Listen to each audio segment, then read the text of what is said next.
Sarah had never been the type to spend money on herself. Massages, spas, wellness treatments, all of it felt indulgent, like luxuries reserved for people who had time to breathe. She hadn't felt that way in months. Work had become a relentless cycle of deadlines, and at home, Daniel had retreated into a world of late-night emails and just 5 more minutes on his phone. Their conversations had shrunk into logistical updates. Groceries, bills, what time he'd be home. The warmth that once filled their tiny apartment seemed to have thinned into something cold and weightless. It was her coworker, Layla, who finally pushed her to do something for herself. "You look like you're about to fall over," she had said during lunch one day, half joking but half concerned. She handed Sarah a brochure for a newly opened wellness clinic just a few blocks from work. "Go after your shift. You deserve at least an hour of feeling human." Sarah almost threw the brochure away. Yet, as the day dragged on, her shoulders tightening with every email notification, she found herself calling the number. The receptionist sounded warm and welcoming, offering her a same-day appointment. For reasons she couldn't fully understand, Sarah said yes. Even walking through the clinic's glass doors, she debated turning around. But the moment she stepped inside, a soft, calming scent, something like lavender and cedar, wrapped around her. The lights were dim, the air warm, and a gentle instrumental melody drifted in the background. For the first time all week, her breath loosened. The receptionist greeted her with a smile and handed her a short form to fill out. "Your therapist will be Adrian," she said. "He's one of our best." Sarah didn't think much of the name. She was too busy trying to unclench her jaw and smooth out the tension in her thoughts. When Adrian finally appeared, she noticed 2 things instantly: his gentle voice and the way he looked at her, not scanning her face. Not judging her, but observing her as though he could see past the surface. "Long week?" he asked with an understanding smile. Something in the way he asked the question unsettled her. She nodded, looking away, suddenly embarrassed by how transparent her exhaustion was. He guided her to the treatment room, speaking softly, explaining the process, asking if she had any injuries or areas of concern. Everything about him was professional, yet there was a warmth in his tone that felt unexpectedly intimate. As Sarah lay down on the massage table, she tried to quiet the small flutter in her chest. It wasn't attraction, at least, she didn't think so. It was something else. Something she couldn't name. She expected the massage to be just that, routine, forgettable, a simple hour of relaxation. But as Adrian adjusted the lighting and music and gently placed a towel over her back, Sarah felt a strange sense of vulnerability, as though she had stepped into a moment that would change her life in ways she couldn't yet imagine. She just didn't know it. Not yet. The room was dim, lit only by a warm amber glow from a small lamp in the corner. Soft music, something with slow piano notes, filled the silence. Adrian began the session with steady, practiced movements, but Sarah found herself unable to fully relax. Her mind wandered constantly, drifting toward Daniel, toward the night she waited up alone, toward the growing distance she didn't know how to name. Every touch of Adrian's hand seemed to remind her of how long it had been since anyone had really noticed her. "Your shoulders are extremely tense," Adrian said softly. "Have you been carrying a lot lately?" His voice had that same unnerving gentleness she'd noticed earlier. It wasn't flirtatious. It was simply too perceptive. Sarah wanted to dismiss the comment, to keep things strictly professional, but exhaustion loosened her tongue. "I guess? It's been a stressful few months," she murmured. "Work?" He asked. "Work. And everything else." There was a pause, not uncomfortable, but heavy, as though he understood exactly what that everything else meant. His hands paused briefly, then shifted to a different area of her back with a careful, deliberate rhythm. "You don't have to explain," he said quietly. But tension like this usually comes from more than just work. The words struck deeper than she expected. Daniel had never noticed her tension. When she tried to talk about feeling overwhelmed, he would say, "It'll pass," or "We're all stressed." He hadn't asked how she felt in months. Yet here was a man she had met 5 minutes ago, reading her stress like a map. Sarah swallowed hard. "I'm fine," she lied. Adrian didn't push, but something in the air shifted like he could sense the truth she was trying to hide. His hands continued their precise movements, easing muscles that had been knotted for weeks. Eventually, the tension in her body began to unravel, but the tension in her heart curled tighter. Halfway through the session, something unexpected happened. He paused, lightly pressing one hand to the middle of her back. "I'm sorry if this is too direct," he said quietly, "but people who carry tension like this often do so because they feel unseen, sometimes unheard." Sarah's breath caught. The room felt painfully silent. She knew he didn't know her, yet his words landed with almost surgical accuracy. She couldn't bring herself to respond. A strange mix of relief and guilt swirled inside her. Relief that someone noticed. Guilt that it wasn't her husband. Adrian resumed the massage, completely professional. But the moment lingered between them, unspoken and fragile. It wasn't romantic. It wasn't suggestive. It was simply a moment of emotional honesty she hadn't experienced in a long time. Maybe too long. When the session ended, she sat up slowly, feeling both lighter and unsettled. Adrian handed her a glass of water, his expression calm, unreadable. "Take care of yourself," he said. "You deserve that." His words echoed in her mind long after she left the clinic. Something had shifted. Something she couldn't yet name, but she felt it deep in her chest. A quiet warning and an even quieter longing. Sarah spent the rest of the day feeling strangely hollow. As though the massage had uncovered something inside her she wasn't ready to look at. She tried to shake it off, burying herself in paperwork, emails, and tasks that demanded her attention. Yet every few minutes, her mind drifted back to the session, the quiet room. Adrian's perceptive voice, the way she felt seen in a way she hadn't in so long. By the time she got home, Daniel was already in the living room, laptop open, phone buzzing beside him. He gave her a quick glance, barely lifting his eyes from the screen. "You're home late," he muttered. "I had an appointment," she said, removing her shoes slowly. "For what?" he asked, still not looking at her. "A massage." Daniel made a small sound of acknowledgement, the kind that ended conversations rather than opened them. He didn't ask how it went, whether she felt better, or even why she needed one. He just returned to typing. Sarah felt a familiar ache in her chest.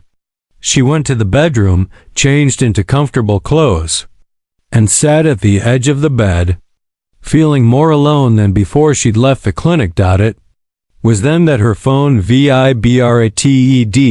The message came from the wellness clinic's number, the same automated line that had sent her appointment reminder earlier. But the text itself was unmistakably personal. "Hi Sarah, this is Adrian. Just checking in to make sure you're feeling okay after the session. Let me know if you experienced any discomfort." She stared at the message, reading it twice, then a third time. Therapists sometimes checked in, she told herself. It was probably routine. But something about the phrasing felt different, gentler, more direct, more aware of her emotional state than just her physical one. Still, she hesitated. She knew responding could blur lines that shouldn't be blurred, but she replied anyway. "Hi. I'm fine, thank you.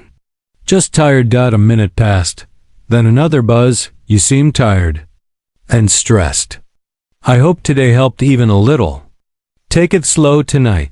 Sarah exhaled shakily. It wasn't inappropriate, not exactly, but it wasn't impersonal either. There was a warmth in his concern she wasn't used to receiving. She hadn't felt this listened to in months, not even by her own husband. Against her better judgment, she typed. It did help.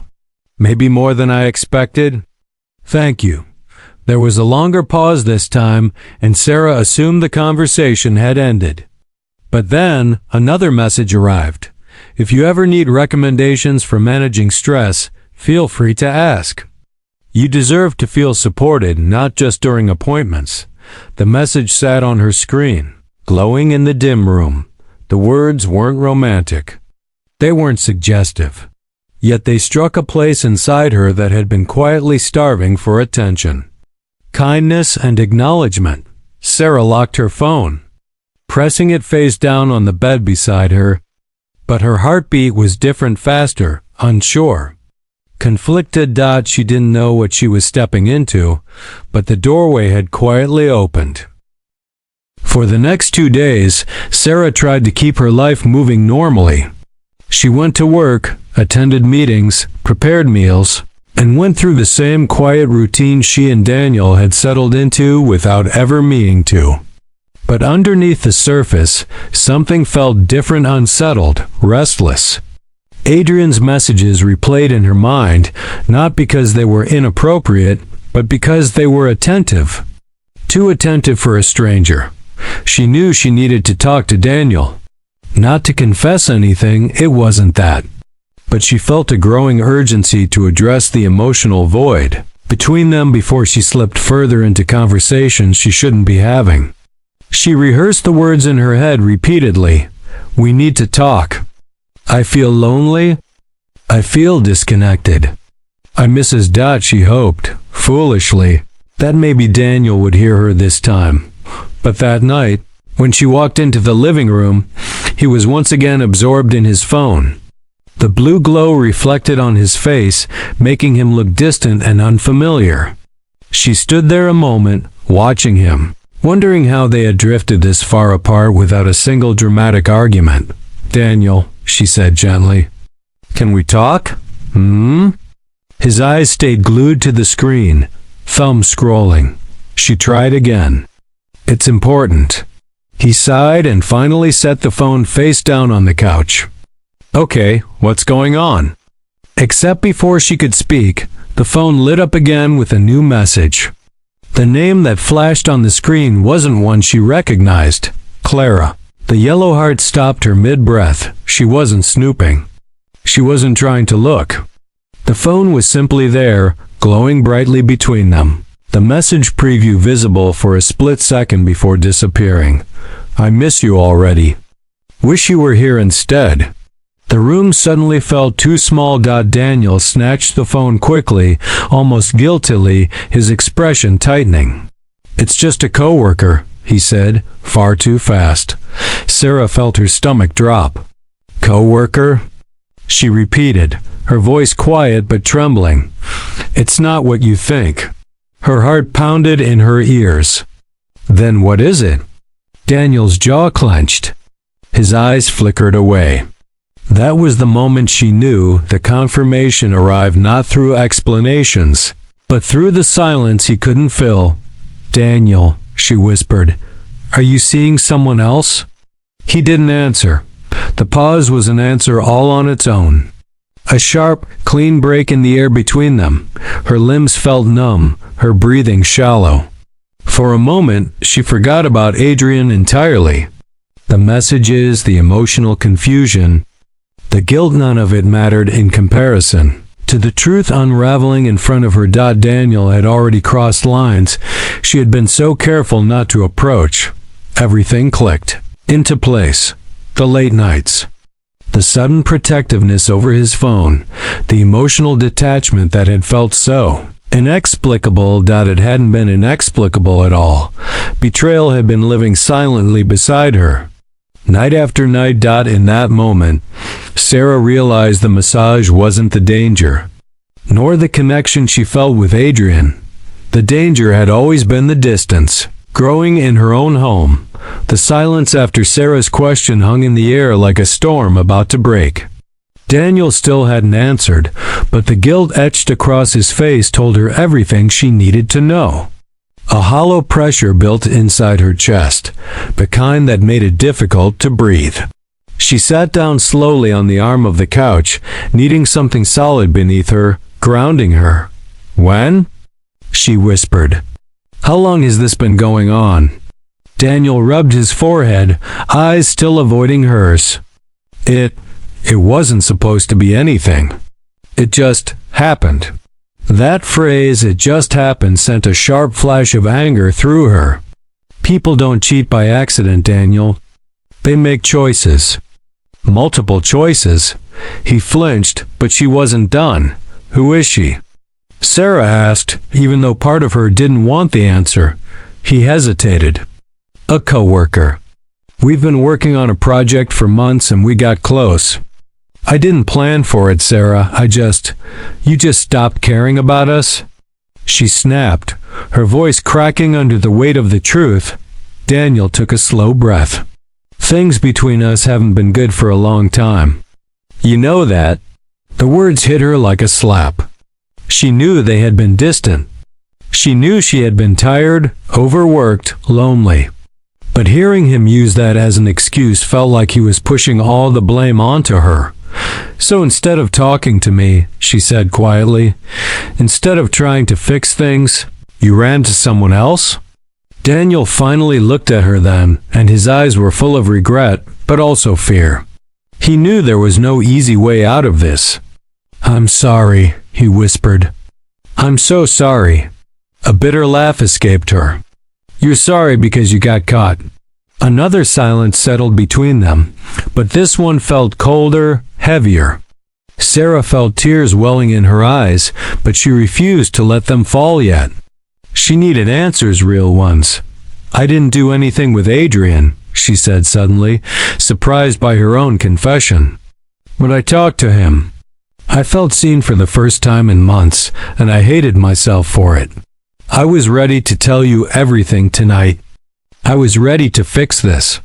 Daniel's expression hardened at the mention of another man's name. "So you were talking to someone else too?" Sarah stared at him in disbelief. "Don't you dare try to spin this on me. I didn't do what you did. I didn't betray you. I didn't hide anything." Daniel's jaw tightened. Jealousy mixed with guilt in his eyes, as though he couldn't bear the idea of someone else giving her what he had withheld. "You emotionally checked out of this marriage months ago," Sarah said, her voice breaking.